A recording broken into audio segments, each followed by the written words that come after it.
Michael.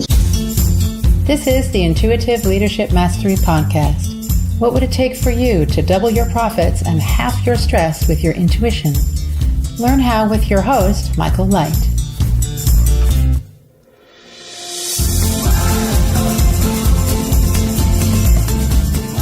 Hey there, this is Neil Napier from JobRack, and today I'm joined by Michael Smith.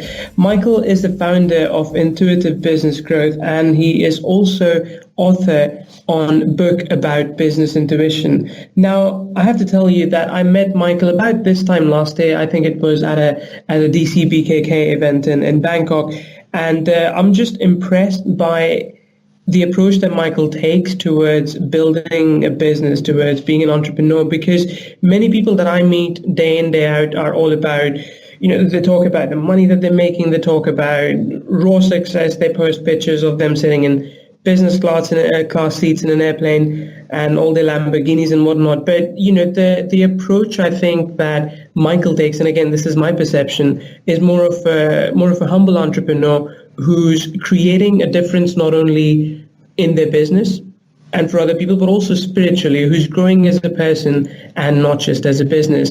So, Michael, please tell me if I have that right or completely wrong. You've got it completely right, Neil. You must have read my mind. No, I think it's just it's amazing just to see the way, when I read what you write, by the way, and I want to tell you this, when I read what you write, I feel positive about what I'm doing, which is much better than reading someone else's post about, how much money they're making or all the flights that they're taking these days in business class. So, yeah, it's a fresh change.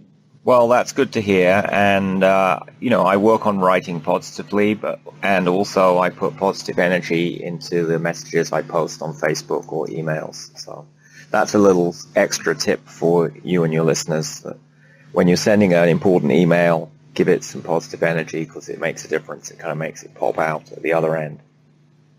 That's actually quite interesting because only the other day I sent out an email. I know, this is not our main topic today, but it's interesting because the other day I sent out an email in the morning and I sent out another in the evening. In the morning, there was a bit more negative spin on it because I wanted to instill fear. And in the evening, it was a bit more positive. And the positive one got so much better reaction in terms of people writing back to me, telling me their pain points, their problems that they were facing. That's great.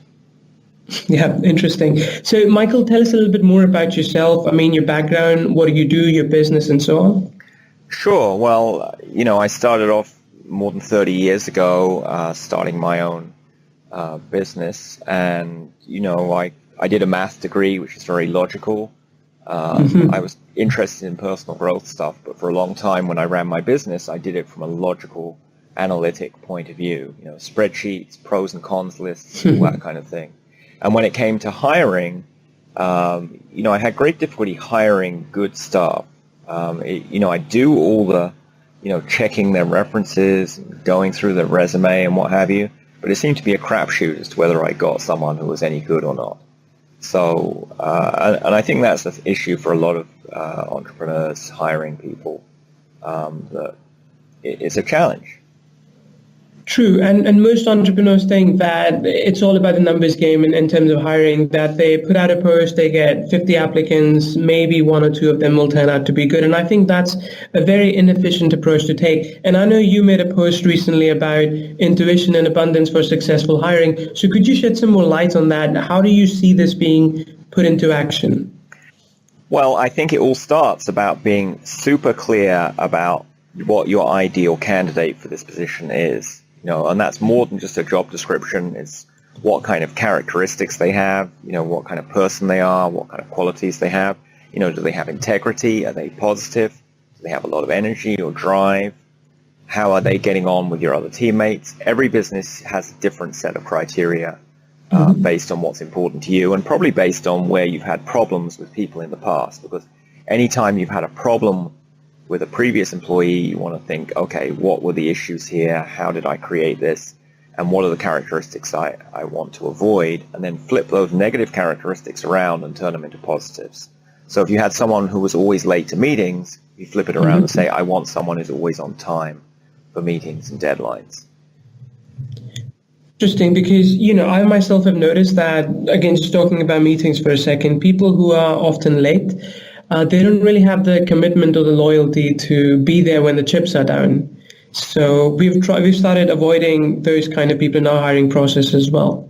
And that's very easy to spot. If you arrange an interview with them and they're late for the interview, and that's an important issue for you, that would be a no hire. No matter how clever they are, how charismatic, how much their resume looks wonderful. If you've got things like that you're looking out for, subtle signals, and it's different for every person. For one person like you, it may be, are they on time for meetings? For someone else, it may be, do they take the care and attention to avoid spelling mistakes in their cover letter or in their resume? For someone else, it might be, did they bother to send a handwritten thank you note to you? So, many different things you can look out for. It depends what's important for you, for your ideal candidate. True. Let me play devil's advocate for a second here, because I've been in situations in past where I've desperately needed to hire someone. So, my support staff left. I had something big coming up and I needed someone new in. So I started to make exceptions. I started to, so when I make a job post saying, put this special keyword in your job post so I know you read it, and people still don't do it, I look past that. I mean, I think it's a human fallacy where we want an outcome so badly, we don't care what kind of outcome that is. Would you agree? I've done that myself, where I've looked past it, and then I have to tell you, often it's kind of come back to bite me in the behind. So, someone who doesn't pay attention to an Easter egg question in a job application, they're not going to pay attention to other details in the job. So assuming that attention to detail is important to you in hiring an admin assistant, which to me it is, but I mean, it depends on what the job role is. Maybe for another job that isn't so important. Then, True. That's something to pay attention to. And I think that's an interesting point as well, because most people, and we see a lot of jobs coming through in JobRack, and a lot of people make the mistake of having a blanket policy for what they expect in a person, who joins the company. Now, that's okay if you want to build a certain kind of team, but you're right that certain jobs require different characteristics from people, correct? They do. And different businesses require different characteristics. You might have the same job, admin assistant, in two different businesses, and they hire two totally separate, different kinds of people, but they both work out great because they had a different culture and a different team and a different leader in each company. Got it. And tell me this, Michael, how did you come to this conclusion? I mean, this is a very unique way of thinking when it comes to hiring, because it's just never been talked about before. So how did you get to this? Well, I went through lots of bad experiences of hiring people who weren't a good fit. And then I learned through both experience and working with various business coaches to look out for these things ahead of time. And as I said, this only works if you're really clear about what you want, both on the practical level when you're screening through all the applicants, but also on the spiritual level. You want to attract the person who's a good fit for you. And if you're kind of putting a fuzzy message out to the universe, or putting a fuzzy job ad out. I mean, I've looked through some of the ads on JobRack, and I'll be honest, Neil, some of them suck. If I was a candidate, I'd be like, what do these people actually want me to do? Yeah. So, no, I mean, there are good ads there are bad ads. And that's true of every platform for advertising, Of course. And I think the way I see it, a mistake that a lot of employers make is that they think that just because you're paying someone money, they have to sell themselves to us. They have to convince us that we should hire them. It goes the other way around as well, because there's so much competition these days for positions, both ways, that even job seekers want to work for something that they really crave. Now, this is interesting, but my dad used to tell me this, that, back in my grandfather's days, when they were offered a job, they would say, they would say, when do I start, right? Because they wanted a job desperately. They had 8 or 9 kids. In my father's age, they would say, okay, well, how much is it going to pay? So how much can I make? Because I want to provide a good life for my kids.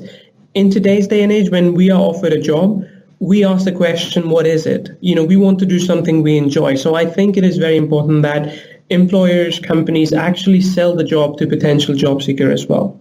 Absolutely, because if you don't sell the job, and that's both in your job ad, It's in what your company's website looks like. It's how your receptionist answers the phone or virtual receptionist service if you don't have someone on staff who does that.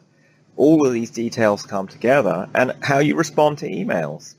And you've got to remember that you may not notice this, because if you had 100 people apply for the job and you didn't have these things right, you weren't selling the job, you might think, oh, well, I got 100 people who applied, but did you get the real superstars apply or not?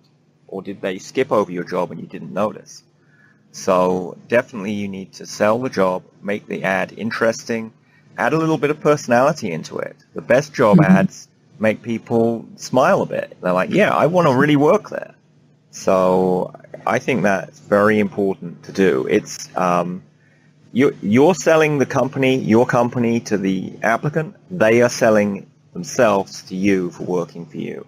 It's a mutual sales situation that occurs. So. True. And do you think, I mean, you already have been doing this for some time, the retention rate that you have with your employees, it's good? I mean, how do they feel about this as well? Yeah, I have good retention rate. Let's just look at the numbers. You want to put your analytic hat on. What does it cost you to hire someone? How much do you spend on the advertising of the job? How much time do you spend, would your staff spend screening and interviewing people? How much time do you spend training a new person for the position? How much opportunity cost did you lose because you didn't get that hire to happen as quickly as you could have done? Maybe you lost 6 months of extra sales that you could have made because you didn't have that position filled and you were losing opportunity. So, and then if you make a screw up on hiring, what is that going to cost you? Oh, now the team's kind of demoralized because they're working on someone who's a bit of a dipshit. Now you've got to go and deal with them, and you're like, well, shall I fire them, or am I going to try and improve them? Now you've wasted extra time with someone who's subpar there. It can work out to tens of thousands of dollars to make a mistake in hiring. It's not something where you want to just say, oh yeah, let's just not be serious about this. I'm just going to hire someone. Or a situation like you were referring to earlier, where you're in a bit of a panic and you've got to hire someone quick. That wouldn't be a good idea. I mean, to put it into another metaphor, if you had a health problem, would you be like, oh, I need to get an operation quick. Let me go down this alley and get a quick operation. No, you try and figure out what's the best doctor to go to, what's the best hospital, and how am I going to get this dealt with?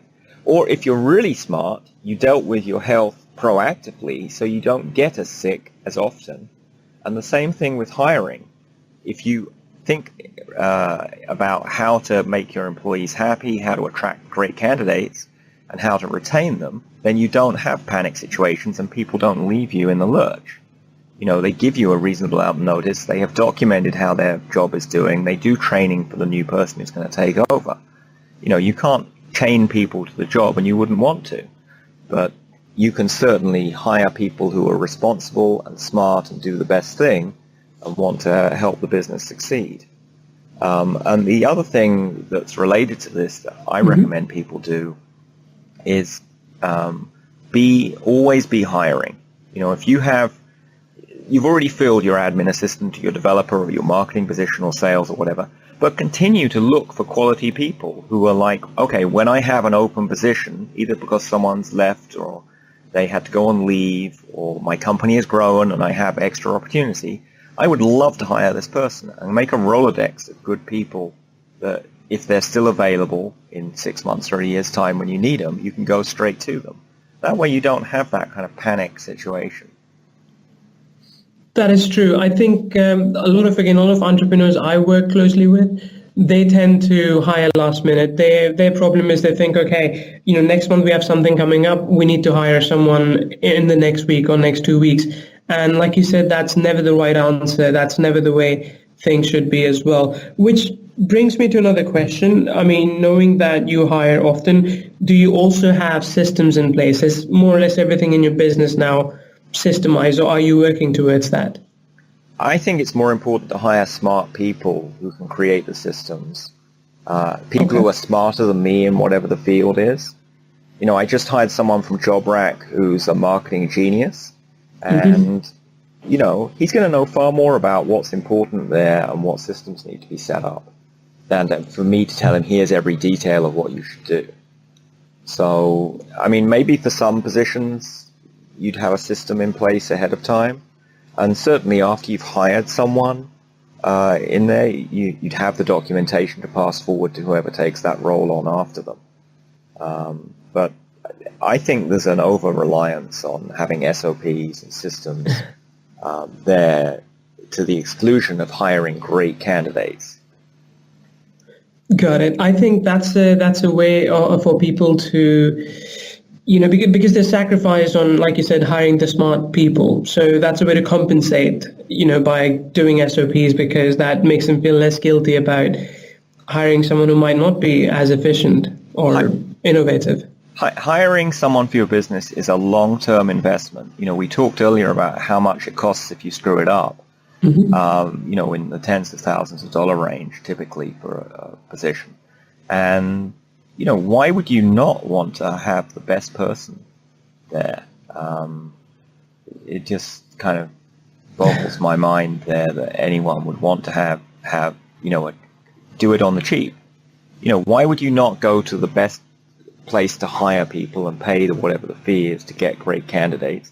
And why would you not pay whoever you hire, what is a fair wage? True. I agree with that. I don't know. I can't quite. I mean, it would be sort of like if you were building your own house and you're like, oh yeah, let's do some cardboard for the walls, and we don't really need a nice floor. Let's just leave a few splinters in the floor. We'll just step around those problem areas. I mean, that's like hiring a semi-good employee and like, oh, I won't give them the real heavy tasks to do. I'll keep those for myself because they can't handle it. That's true. I think people are afraid of giving up their control as well. I think that might be an issue. I don't know if you have any thoughts on that, on giving up control. I think that's one of the number one issues entrepreneurs have in growing their businesses. If I've had this issue myself where I grow my business to a certain level and then I was having difficulty getting above that level. And often it came down to me letting go of control and, hiring someone better in that field to take over whatever the task was. I mean, some of the most successful entrepreneurs have been geniuses at hiring people. They were not geniuses at whatever their business was. They really didn't know how to do a lot of the business. But what they did know how to do was how to hire and motivate top talent and to get them to work together as a team in order to reach the business's goals. That is very interesting. Very interesting. I think, Michael, this approach is very unique, and I definitely appreciate you getting on a call with us today to talk about this. Is there anything else you'd like to add before we end the call today? The other thing I'd say, when I posted for this marketing position in JobRack was I was looking at the responses people gave me, and I looked at the factual things they gave, but I was also just feeling their energy. And one of the tips I would give people is always ask for people's social media profiles.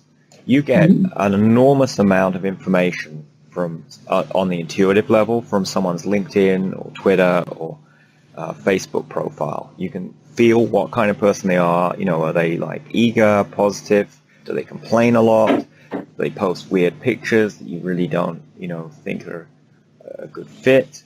There's all kinds of information.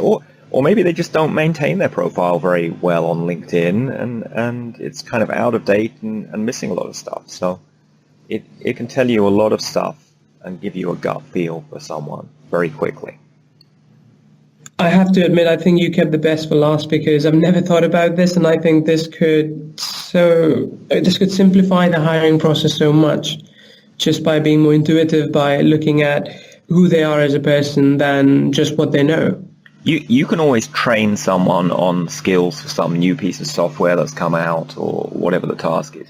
You cannot easily change someone's basic character. You need to hire for someone who has the right character fit. Obviously, you want them to be interested and have passion for the area they're going to work in. If they're into, if you're going to be a bookkeeper for you, they better love dealing with numbers. books, but if they don't have integrity, you've got a problem.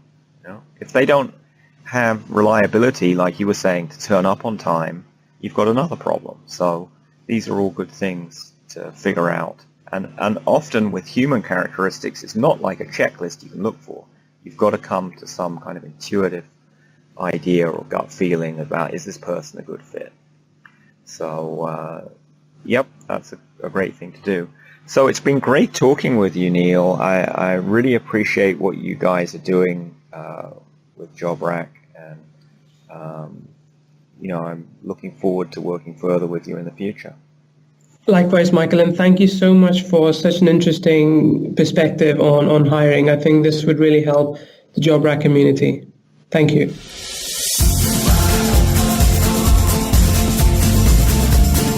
Get strategies and show notes at intuitiveleadershipmastery.com.